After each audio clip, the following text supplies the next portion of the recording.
Welcome back. Well, celebrating Halloween can be difficult for kids with autism, often causing them some sensory overload. So we've got some tips for you from certified autism specialist and pediatric occupational therapist, Jen Westerhuis. Jen, good morning. Thank you so much for joining us.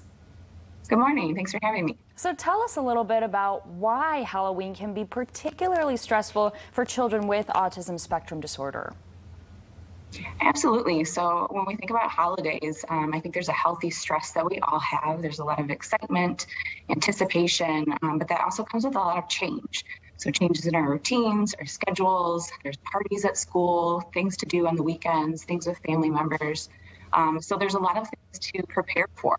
And children with autism sometimes have a little bit more difficulty with some of those transitions and shifts from their typical day-to-day. So all of those things combined with some of the sensory aspects too, costumes or face paint or masks and things that we're wearing that they may be more sensitive to, might need a little bit more practice.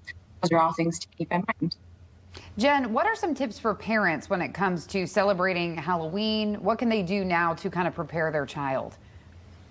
Yeah, preparation is really the key.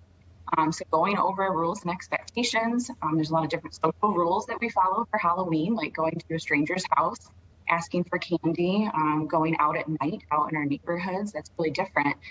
So preparing and talking about those things ahead of time. You can use a social story, something that kind of goes over everything that's to be expected, practicing wearing costumes, walking what the route might be, or if it's a trick or treat, like visiting the site where they're going to be doing the trick or treating. Anything that gives them a little bit of practice ahead of time to know what to do. And what about those actually passing out the candy? We've heard of blue pumpkins that represent for families what that means and how they should be careful. But what can those that are actually giving out the candy do to make this easy? Yeah, so there's a lot of different ways to approach that, and some families are very comfortable with the blue buckets and disclosing. Some children are comfortable with disclosing, I have autism, and they might wear a badge or present a card or have a sign or something.